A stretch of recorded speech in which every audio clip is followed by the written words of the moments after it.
may not know about me is that I actually used to be quite fun before I had a child. I did what a lot of other expats do when they first moved to Australia, and that is I travelled this varied and vast land.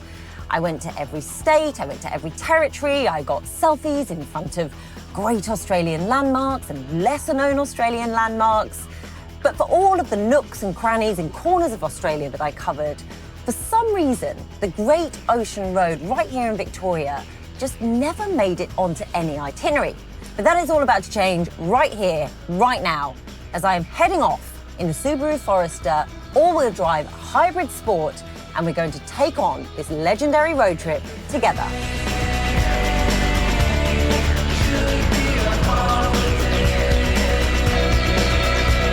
The Great Ocean Road is the 242-kilometre road trip that goes from Torquay, which is just over 100 kilometres from Melbourne, all the way down to Allansford, near Warrnambool.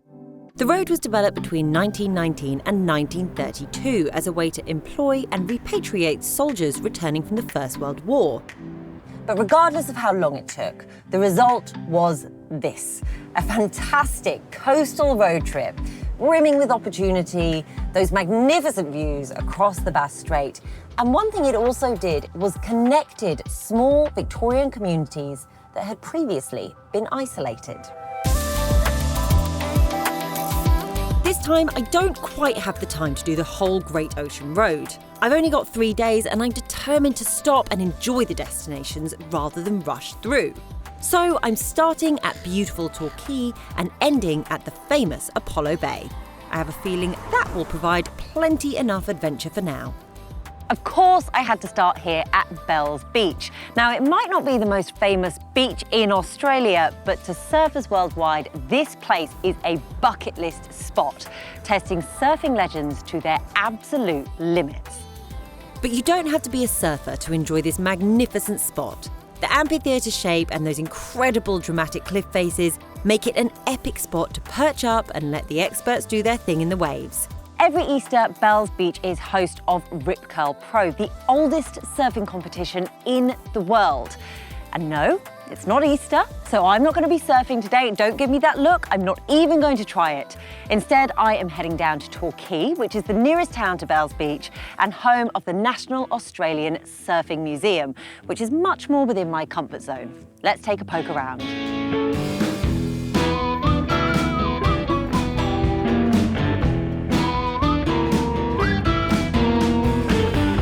I'm here with Pete Murphy, team leader at the Australian National Museum of Surfing. Pete, thank you so much for having us here today.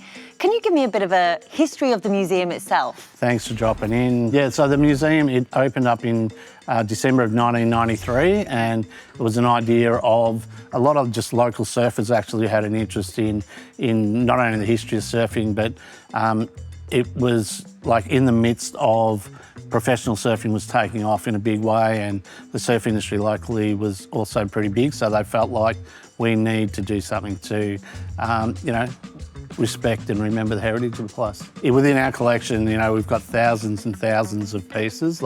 In what you see here right now is 153 surfboards in here, so that's only a little part of it, but I guess it's all built on, like most museums, it's how relevant is it, how significant is it, and so everything you see here is very much an important part of the history and legacy of surfing, yeah.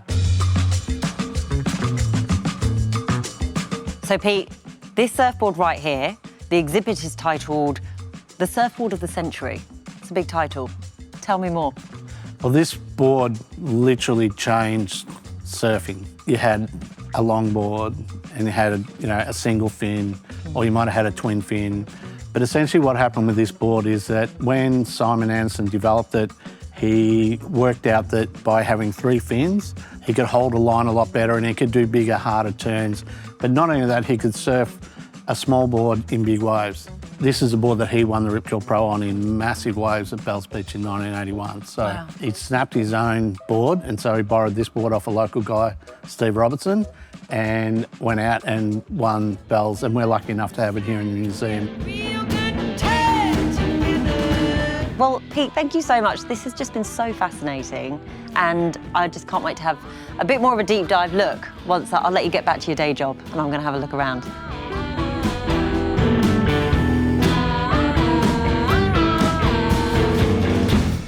Looking for your next dream car but unsure how to finance it? Head to ollie.com.au to learn about how a novated lease can help you save in tax.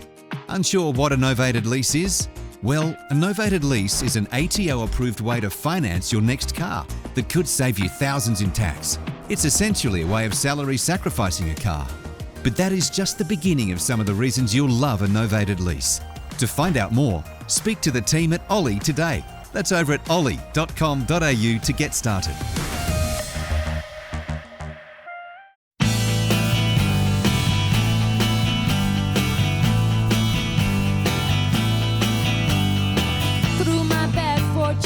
So why have I chosen the Subaru Forester as my trusted steed on this adventure?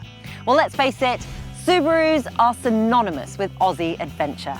They're hardy, they're comfortable, and then there's Subaru's fabled all-wheel drive system, mechanically providing all-weather, all-surface grip across all four wheels. And with this new hybrid system, Subaru tells me that I can travel 1,000 kilometers on just one full tank of fuel. Now, from where I am, just outside of Torquay, that could get me all the way down to South Australia's Eyre Peninsula. So this road trip should be a doddle. Bring it on.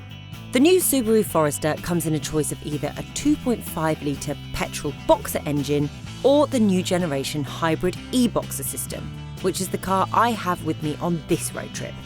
The hybrid option combines the 2.5-litre petrol engine with a high-output electric motor. Once you've decided you're going hybrid, you've then got the option between the Hybrid Sport, or the Hybrid Touring models. We've got the mid-range Hybrid Sport, which comes with 19-inch alloy wheels, an 11.6-inch infotainment system and sat-nav integration, wireless charging, a 12.3-inch LCD instrument cluster, a 10-speaker audio system, which is the perfect companion on any road trip, water-repellent synthetic leather features, bronze-accented garnishes for a bit of a luxury flourish, a powered tailgate and low-profile roof rails for any bikes, camping equipment, construction equipment, or anything else you might be lugging around. And heads up, adventurers, this hybrid variant is able to tow up to 1,200 kilograms braked, even more so if you've got the petrol-only variant. And both variants have a ground clearance of 220 millimetres, which is excellent news if you're planning on tackling some tough or uneven surfaces. So, if you're looking for that sign to get away on that epic camping weekend with your family or that road trip with friends, then this is it, in this car.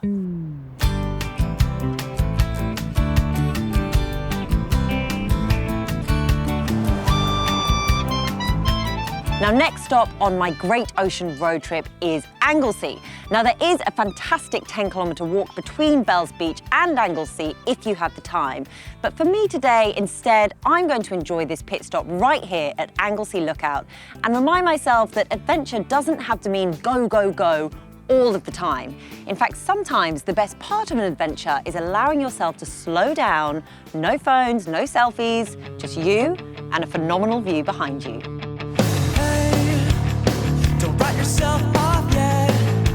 Now, I do love being amongst nature, especially on a road trip. And here at Livewire Park here in Lawn, I can get nature supercharged. Livewire offers all sorts of different adventures, zip lines, climbing frames, canopy circuits. And whilst to me it looks like it's not for the faint-hearted, I have been told that it's safe for the whole family. So it's a great option if you need a family day on your adventure. Right, I can't wait to get amongst the treetops. Off I go. Hey, you know they're all the same. You know you're doing better on your own. So don't buy in. Live right now. Yeah, just be yourself. It doesn't matter if it's good enough for someone else. It just takes some time. Little girl in the middle of the ride. Everything will be just fine. Everything will be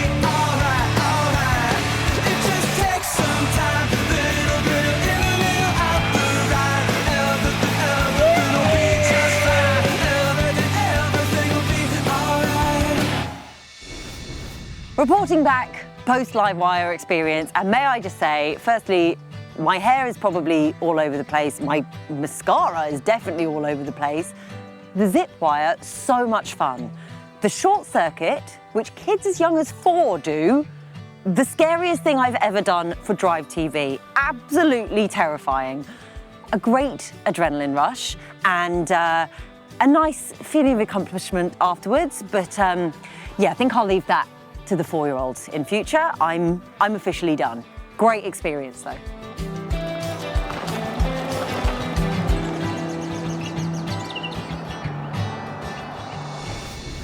Traditionally, a novated lease used to be a benefit for employees of big business and government.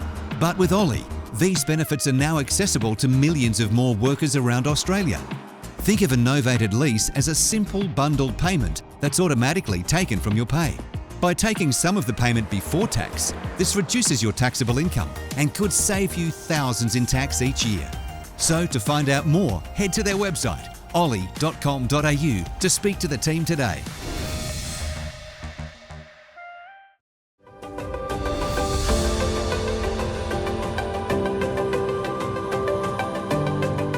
Okay, so far I've managed to dodge the rain and I've decided to brave these winds to make it to here at Split Point Lighthouse in Aries Inlet.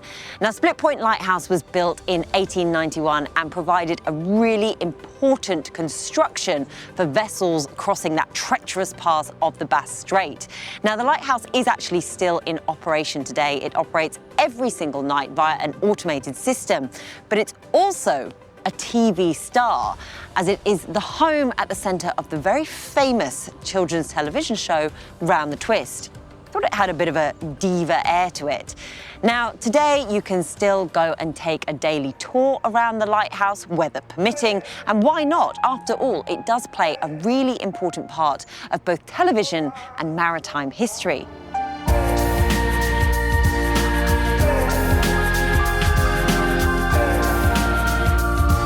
Now, Subaru have promised an all-new swish interior in this latest generation of Forester. But I have to say, one thing I love about Subaru is that the cars always feel comfortingly familiar, and I mean that in the very best way possible. But in here, there are a few noticeable upgrades. I've always found Subarus really comfortable, but this generation of Forester feels really refined as well. I love the big buckety seats, they're comfortable, and in this sport variant, they are also heated, which is wonderful if you've had a cold start to the day. But my favourite thing of all has to be that in this variant, the trim is also water repellent. Now, if you're anything like my family, we love to head down to the water, have an ocean swim, jump back into the car, and also I have a toddler, so spillages happen every single day. So whether you're on a road trip adventure or not, water repellent seats is a brilliant addition. Backseat passengers needn't fear either. You've not been forgotten in the slightest. You've got lovely big windows so you never miss a view. You've got USB ports, directional air vents, coffee cup holders, and plenty of leg and headroom. Something special about the sport and touring variants of the Forester is that they come with this electric sunroof. And for me personally, it is so worth paying that little bit extra for that detail. Let's address the portrait-style infotainment screen you have in this car versus the more typical horizontal screen that you would have. Now, it's a bit of a step change, but it's very easy to get used to, and it's very responsive. I've said before that I love the familiarity of the Subaru's interior, and one thing I just get such a little slice of joy from is Subaru's slightly old-school graphics and font. But that's not to say that they're not any less responsive or quick than you'd hope for. And then you've also got in this variant a 12.3-inch driver information display, which obviously gives you all the other information you might need when you're on the road. Then you've also got a wireless charger here and a couple of USB ports, both here in the front and in the back. As you can see, you've got big door bins here, and then very importantly, 2 large cup holders. So you can buy the largest coffees known to man if you've got an early start to your road trip, or if you're just traveling with children. Now to the boot. You have 484 litres of boot space in the hybrid model, which is marginally less than the petrol model, but still really spacious. What I like the most is that you've got a heap of little amenities in the boot. So if you wanted to park up, utilise the tailgate whilst you're taking in an amazing view or setting up a tent, then you've got a bunch of hooks for bags or jumpers, cup holders, a 12-volt outlet, and a subwoofer. Who needs chairs?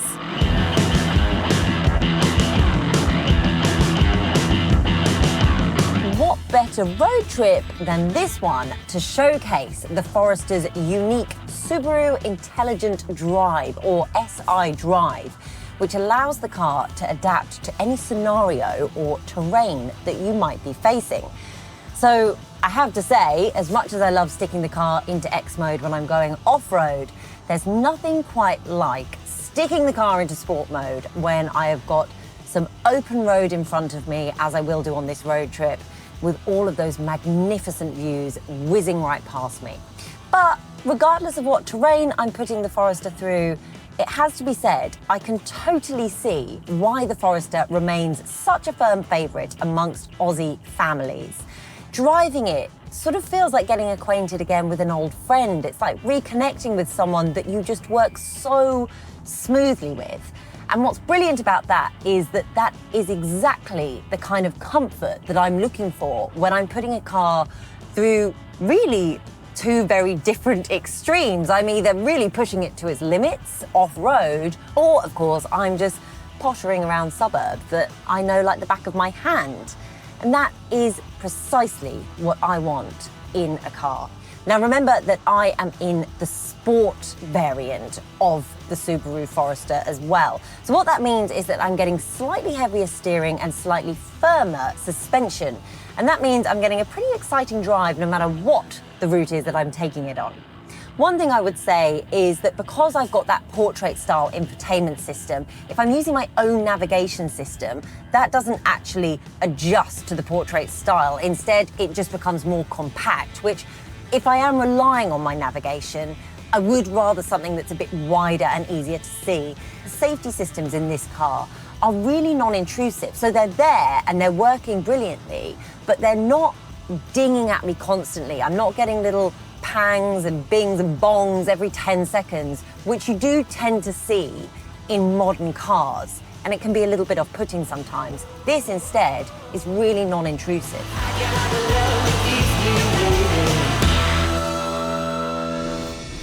With an Ollie novated lease, your next car could come in many shapes and sizes, from a coupe, hatchback, large SUV or 4x4.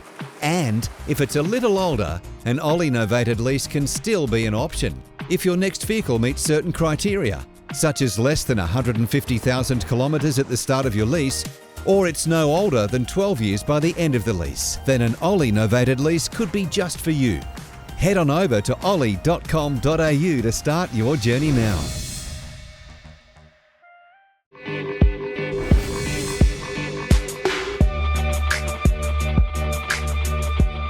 Is it possible to talk about Subaru and not talk about safety? I think not.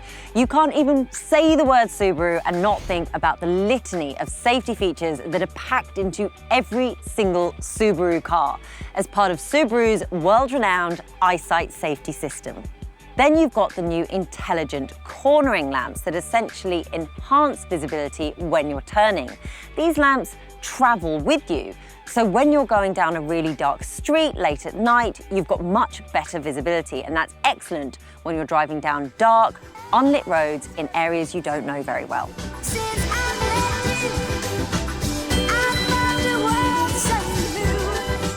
Once you finish doing all of those twisty, windy roads outside of Lawn with all those magnificent views of the coastline, you get to here, in Apollo Bay, which is right at the foothills of the Otway Ranges and also about halfway along the Great Ocean Road. So it's a fantastic place to rest, recharge, and definitely try some seafood pie, because this place is the capital of seafood along the Great Ocean Road. Now, it's a little bit busier than some of the previous towns I've been in, like Torquay and Lawn, but that also means that it comes with a lot of options when it comes to accommodation, to dining, and of course, shopping. And I don't think any road trip is complete without a fridge magnet, so I am definitely going to head down to the shops in a second, but not before I take you to one final secret spot.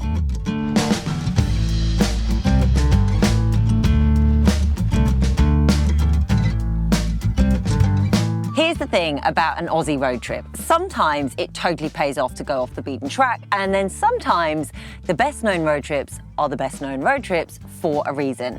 And the Great Ocean Road has certainly lived up to its reputation. I can totally understand why it is a bucket list road trip for an Aussie adventure. And there is no car I would have wanted to do this adventure in other than the Subaru Forester all-wheel drive hybrid sport. It's kind of become like an old friend. It's steadfast, it's trustworthy, it's unafraid to test its limits, it's pacey when it needs to be, it's stable, and it's fun. I'm gonna miss you, old friend. But for now, it's time for me to head home, but please do join us again soon for another adventure. No 2 weeks are the same here. I've been Jessica Morris. Thank you so much for watching, and I'll see you soon. Looking for the perfect car? Welcome to an all-new way to shop for your next car. Visit Drive News and find thousands of brand new demonstrator and high-quality used cars available from Drive's nationwide dealer network and ready to drive away today. So for new and quality used cars, discover Newsed, only at drive.com.au.